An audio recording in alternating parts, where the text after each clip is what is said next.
Hey there, thanks for tuning into Duck Bricks. I'm Chris, and here comes Monkey Kid. So, it is 2022, and for the second half of the year, LEGO has released 3 brand new LEGO Monkie Kid sets to celebrate the finale to the 3rd season, which is kind of a culmination of all of the previous seasons, featuring pretty much the main villain of all of Monkey Kid finally having the climactic conclusion with 3 great sets to commemorate this kind of last wave of this era of Monkey Kid before we move on to a set of different plot lines for Season 4 onwards next year.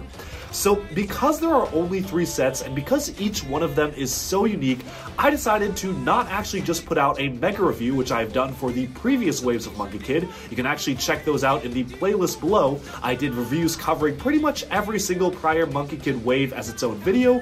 But for this time, I wanted to actually split up the video and take a look at each set individually because there's so much to be said about each and every single one. So I want to start off with the biggest and greatest of them all. This is the Heavenly Realms. The Celestial Kingdom has finally been made into a massive LEGO set. It is truly one of the most gorgeous playsets LEGO has ever made. Even for licensed or non-licensed sets aside, this is one of the coolest playsets ever, and I'm here to share all the details with you. So without further ado, let's just jump right into the review. Alright, so here it is. This is the Heavenly Realms set. It is set number 80039 and retails for $180 US. As of the time of this recording, it has not been released in the US, comes out on August 1st. However, in pretty much almost every other part of the world, it has come out already on June 1st, which is how I actually got this set. Now, the Heavenly Realms here is actually a bit of a departure from other Monkey Kid sets because rather than reinventing the legend and making a modernized take on it, they are literally showcasing 3 distinct scenes from original Monkey King Chinese lore and only just throwing in Monkey Kid as a tourist to the set itself as if he himself is learning about these actual stories. The set is built around one massive function, but there's a lot more to see. Let's get that out of the way right first. So pushing in the inner gateway here allows the clouds to part and the 3 different scenes to reveal themselves, which is a really cool and inventive play feature that works fantastically well. First off though, I do want to start off by talking a little bit about each of the 3 different scenes and their significance here. The way that it works is that for the lead into play, you're supposed to enter through the gate here. It has some really nice ornate building techniques featuring some of the CCBS construction claw elements as the ornate detailing on the roof here. They also use Harry Potter wands as the top of the spires, so some cool parts usages, as well as some of the newer LEGO X-Wing engines down on the bottom here, and the Harry Potter potion vial topper elements, so a lot of brand new elements were used to create this. They actually have the staircase built out of a roller coaster element, which is very interesting, and again, as you push it inside, you'll notice that the scenes branch outwards and you can see the full scene spread out in front of you. Now, the set designers were really clever to actually include pieces of rubber underneath the main structure, which makes it really easy to push and pull this particular function out without actually moving the main structure itself. Of course, that makes it a little bit harder to move for the camera, but if I just grip back here, I can kind of push it along so you can kind of see this at a side angle. Let's just open that up again. You'll notice that the front of it is fairly bare, but I really do love the way that they've actually made it all work out with the roller coaster piece being used on the archway here, which is a great way to utilize stairs. LEGO actually did a very similar technique for this year's LEGO Ninjago Monastery Dojo Training Center, and it returns as a technique here, which is a great way to incorporate it. Alongside the side of the bridge here are 2 different kind of sculpted dragon or jade dragon guardian heads, which is really great to see. It's actually really interesting because despite the set actually releasing in 2022 for the summer half of the year, the set of the Heavenly Realms and the actual location featured heavily in last year's Revenge of the Spider Queen special, where Monkey Kid actually traveled to the Heavenly Realms. The furnace here played a significant role, as well as the actual design and structure of the building itself. So kind of interesting that we're only getting this set now, but then again, this is also kind of a one-off set because it is just focusing on the original legends and nothing really to do with the modern Monkey Kid storyline, of which it does not really appear at all throughout Season 3 whatsoever, besides a few flashbacks here and there. So there are multiple different minifigures included in the set, and we will look at the figures up close at the end of the video. It actually includes 3 different versions of Monkie Kid, a standard one, a Warden version, and a warrior version to depict him throughout 3 different stages of his life and for 3 different scenes here, and we'll be taking a closer look again at those much later on. So let's just start off with the first one right here. I want to take a closer look at the first scene here. This is depicting the scenery where Monkey King eventually attained immortality in the original legend. What's really awesome is that LEGO actually managed to include multiple different vinyl elements to represent the clouds here. So you'll notice that the clouds themselves are kind of this shiny reflective vinyl piece, which is typically used for flags and whatnot, but works absolutely fantastically for the clouds themselves. And Monkey King himself has a really nicely embroidered skirt to match.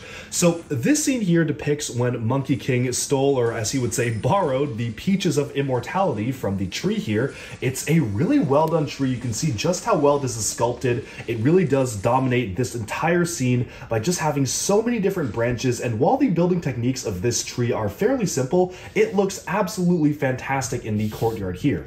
I love the little sign there that shows no monkeys, which actually is a nod to the classic LEGO Monkey element, which you can see right there. Unfortunately, that piece is actually discontinued as of this time, but it is a nice nod to the original LEGO Monkey. And of course, you have one of the heavenly angel deities here, so that is a nice minifigure inclusion to get, as well as just some potions and whatnot for a relaxing garden atmosphere.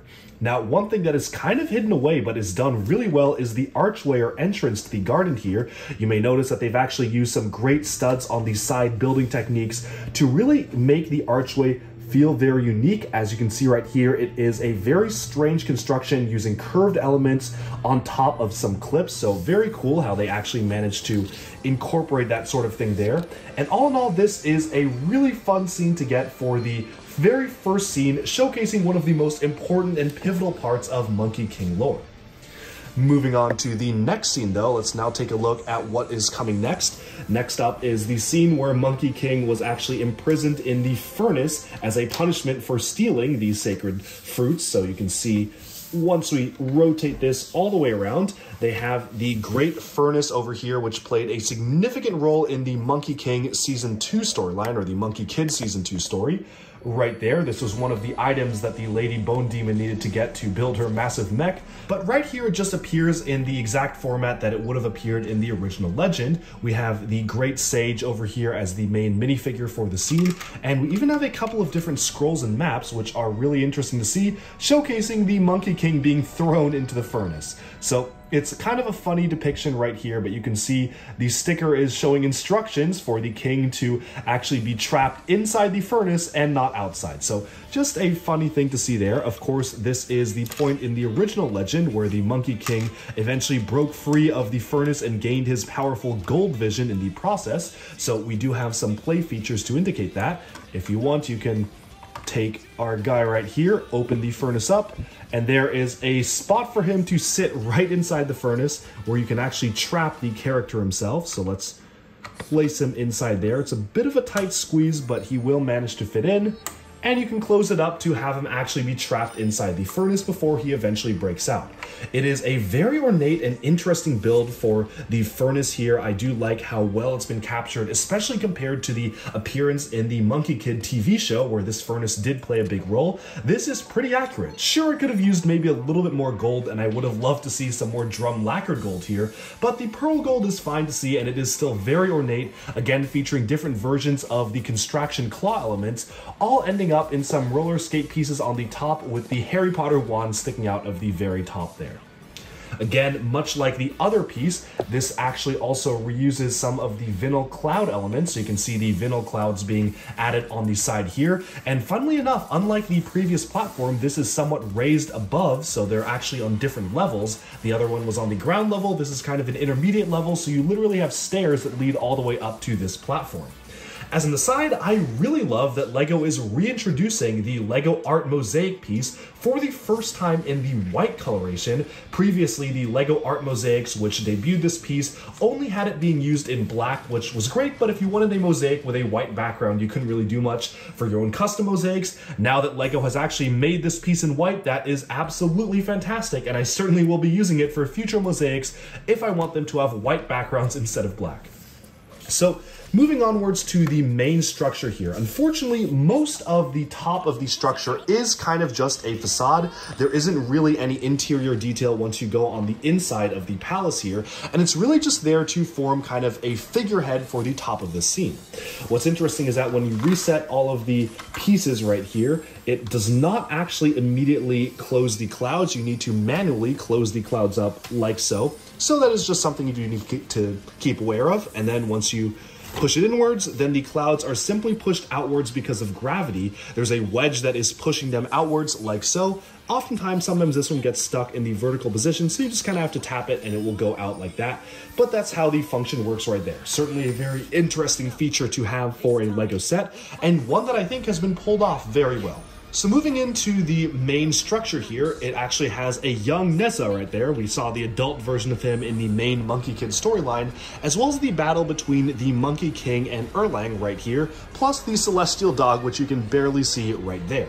So thankfully enough, these battle stands can easily be removed. They actually specifically have a place to store them on the back of the model. So if you don't want to actually showcase the battle happening and just have the celestial realms by itself, you can just very easily remove it and it is good to go.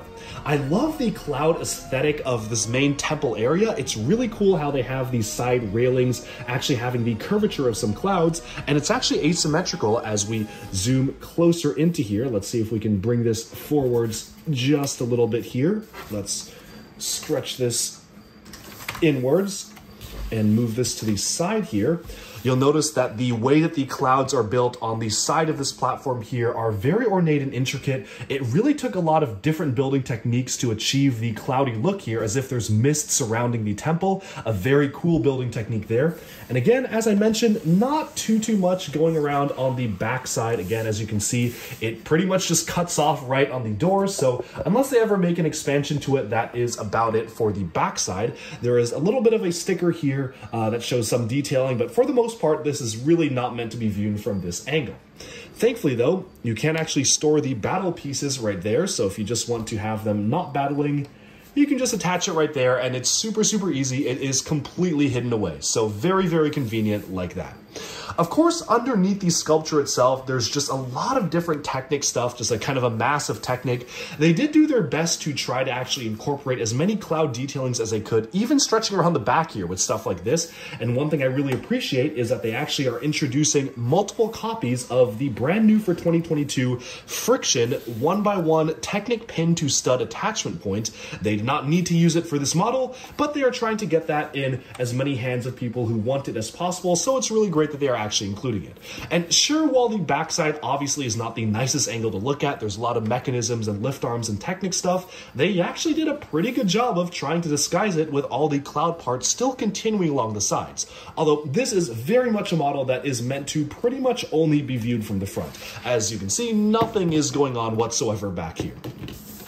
But rotating around the model to the front here, honestly, this is absolutely not a play model. Despite the quote-unquote play feature, this is definitely a full-on display model. It is not really meant for kids to be playing with, and it's more meant to be put on display and maybe the function to be used once or twice, because the function does work very nicely. Let's just see that one more time here. You can see the entire temple, and you push it inwards, and there's the function. So a great function. It looks fantastic in either way. Sure, they could have maybe covered up some of the holes here or whatnot, but it's not too bad. And I really do appreciate the amount of detail that went into this. As I've said many times, Monkey King is one of the themes, or Monkey Kid is one of the themes that LEGO has done a lot of effort into making it look absolutely fantastic. This is beyond the level of pretty much any other temple we've ever gotten from LEGO other than D2Cs, and honestly kind of even rivals high-level stuff like the Ninjago Temple of Airjitsu, this is easily one of the most intricate and ornate detailed versions of an Oriental palace that I've ever seen come from an official LEGO set. And for that, I am very grateful for Monkie Kid for actually putting out some premium quality sets like this. But now it's time to talk about the price. So again, the price in the US is $180, which is a pretty steep fee. I actually live in a state with 10% sales tax, so that is almost close to $200 for me. And is this worth $200? Well, to be honest, it's a bit of a toss-up because Monkie Kid obviously is kind of infamous of having sets that are priced not too great. A lot of times the Monkie Kid prices are really expensive. This set, however, I honestly feel like 180 is not awful for it. 150 would have been really nice for it, and I think that actually in other regions, the region I bought it from, it was only 150 euros, which translates to around $155, $160. So if you are in a region other than the US, it is absolutely a better deal to get this, but for the retail price of 180 US dollars, I think it's just alright. The value isn't spectacular, and what you see is basically what you get. There aren't too many hidden things. I actually was expecting to see more hidden scenes, but honestly, everything is pretty much shown as is. You've got the garden there, you have the furnace here, and then you have the facade of the temple with a little bit of a battle scene there. Nothing much else that you can actually look at here. So if you like what you see and you think it's worth the price, then I would say go for it. However, if not, then do know that this is pretty much all that you get. Again, what you see is what you get, and what you see is very nice, but there's not too much else that's hidden here. Pretty much, it's pretty straightforward. So for the value, I would say it is pretty average. It is not egregiously bad like many other sets this year. It's actually not as bad as some of the other Monkie Kid sets too. It just kind of falls within the average range. Would have definitely preferred 150. 180 is not bad because of how majestic and grand this looks as a final product. But with that, we have summed up our look at the Heavenly Realms. Let me know down in the comments below, what do you think of this model? Do you like it? Do you dislike it? And if you own it, what have been your thoughts on building the model for yourself? I certainly had a blast building it. It was a really fun building experience to actually make this myself, and I can't wait to dive deeper into some of the other LEGO Monkie Kid sets of this year. Alright, so let's wrap up this review by taking a look at the 8 different minifigures and 1 animal that's included in the set. The figures include Monkie Kid, who returns in his tourist outfit from the City of Lanterns set, 3 different versions of the Monkey King, specifically the regular version, the Warden version, and the Warrior version, all 3 of which are exclusive to the set, 2 of which featuring brand new prints for the legs and torso, and 1 of which reusing older prints but having a brand new face. We also have the Heaven Fairy, which you can see right there, plus Taishang Laojun, who is kind of the celestial ruler here, the figure right here, Neza in a kid form right there, and Erling, which is the figure right here, plus the celestial dog. So first of all, it's really cool to get so many exclusive figures here. Depending on how you look at it, 6 or 7 of them are exclusive to the set, which is really fantastic. It's pretty rare that they have so many different figures of this much detail in one single set that are all exclusive, so amazing to get that. First of all, I do want to start off with kind of the main star figure of the set here. Specifically, this is the Lao Tzu figure here. He does appear very briefly in the LEGO Monkie Kid TV show, just in a flashback with no voice lines in that season 2 special, but you can see that so much detail has been put into making this character here. He has a brand new hairpiece, which is a special painted hairpiece with the crown on the top of that. He also has 2 different faces, so he has kind of an angry face right here and a more sincere, content, meditating face, so you can see what that looks like under the beard. And then this one shows even a gap in his tooth, which is pretty interesting to see if you want to see what that looks like with the beard on. Here is what the character looks like so. So here you can see him right here. I do prefer the one with the eyes closed though. It just feels a little bit more regal and serene to me as the character goes. Removing the head itself and the accessory, you'll notice that the actual torso and skirt element for the figure is embroidered with really fantastic fine metallic gold detail, which is really cool to see, and even as a yin-yang symbol on the back of the torso there, which is great detail. Of course, he just uses the standard armor piece, which we have seen multiple times before from Ninjago and Monkie Kid and whatnot, but I think it works perfectly fine here. They did not need to make a new piece for the armor, and all in all, this is just a really cool, regal looking figure. Next up, I want to start off with the Monkey King Warrior version. He does have a special flag with a sticker, and this is completely different from other different versions of the previous Monkey King Warriors that we've gotten. He has brand new printing for the legs and the torso, specifically using dual molded white and keyed orange legs, or flame yellowish orange, using some metallic gold printing, as well as the torso itself being brand new for this particular version of the character. After a lot of years of just LEGO reusing the same exact version for the Monkey King himself, it's really awesome to get it here with the golden eyes being showcased right there. The back of the torso, you can see with the cape removed, also has some great white and metallic gold printing with just a bit of teal, calling back to his previous LEGO iteration armor, but just having a little bit of extra detailing to it that really makes this figure even more special than other warrior versions that we've gotten in the past. All in all, this is a great figure to get, and it's really cool to finally get an update to the warrior version of the Monkey King.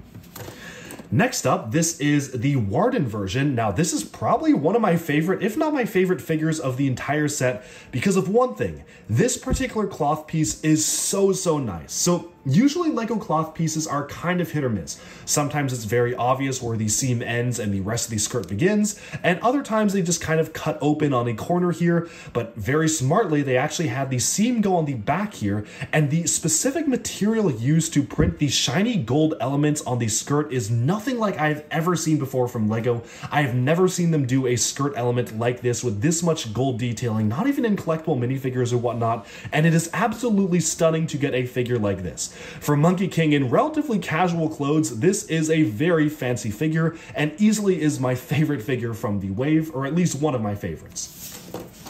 Of course, the standard Monkey King is just using the regular dual molded red and black legs that we've seen before with the same torso print. However, he does use a new dual-sided face with a battle damaged version, which is cool to get, another expression for Monkey King, as well as the eating expression which you saw, which was also brand new on the previous figures. So these two figures do share the same face, but obviously it makes more sense to have him be in the battle damaged version when he's thrown in the furnace. Moving onwards, we have Monkey Kid. So this is just the tourist version from the City of Lantern set. It is pretty much an identical figure right down to the selfie stick being used, which you can store on his back here, just like so. So a pretty standard figure. It is really great to get another completely different version of the Monkey Kid. Here's what his face looks like on the back, just a regular face on the back there, but nothing too special. He's just kind of in a tourist outfit like so. Next up, we have the Heaven Fairy here. This is kind of one of the more generic characters, but absolutely one of the more gorgeous ones for this particular set, featuring some really great detail being showcased here with some of the lavender and pinkish tones being used for the dress, as well as a brand new hairpiece just for this character, which has been used in some other characters for Monkey Kid or will be in the future, but it is really cool to get such a detailed figure for what is kind of a character that does not have that much story importance.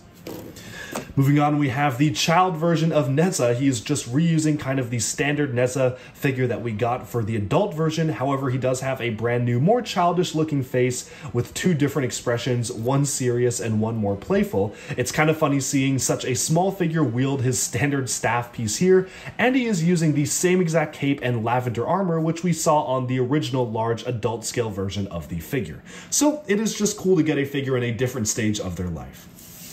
Lastly, we have the Celestial Dog here, which is the black Lego Hound piece with a nice ornate detailing on the front of the head there. Kind of reminds me of the Lego Elves creatures, just recoloring standard Lego animals for a more fantasy twist. And lastly, we have the Erling character. He is using a brand new cut of cape here, which is a very interesting shape. It is a black cape on the back here. Also reusing the brand new piece for the previous character, which we saw right here, but just recolored in black and gold. Now he has two different expressions, one yelling and one angry with kind of the gold marking on the center of his forehead. He also uses the black version of the Ninjago Stone Warrior armor from Legacy, which is great to see. And it's really cool because actually when you look at the chest details in particular, you can even see the dog face being integrated on the chest itself with some metallic silver printing, which is fantastic to see as well. All in all, this is one of the best minifigure lineups that we have ever gotten from a single Monkey Kid set, and I can't wait to see what next year's flagship set will be because they have absolutely been stellar so far. And just to wrap this up, I just want to take a look and really appreciate how cool this looks on a shelf. As you can see, the Heavenly Realm set absolutely dominates the entire shelf. It is easily one of my favorite location-based LEGO sets of all time. Even licensed or non-licensed notwithstanding, this is just one of the coolest temples LEGO has ever made, and I'm very happy to have been able to add it to my collection. So do let me know what you think of the set, because this is probably one of the greatest Monkie Kid sets of all time. Alright, and with that, we have summed up our look at the fantastic Celestial Realms playset from Monkie Kid. Let me know down in the comments below, what do you think of the set? Do you own it, or are you planning on buying it? Now, just a quick note, this set was released on June 1st, pretty much everywhere around the world, except for the US and I believe Canada, who are going to get it in August 1st. So, you just have to wait a couple months to get the final Monkie Kid sets for this year, but trust me, it is worth the wait because these sets are truly fantastic. And this is probably one of my favorites of the bunch, even though there's a lot of great things to be said about the other ones. So definitely stay tuned for my reviews of the other two Monkie Kid sets of this year, and let me know again, what do you think of this wave, this set, and even the conclusion to Season 3? I know I liked it, and I can't wait to see what comes next. Thanks, and bye-bye for now.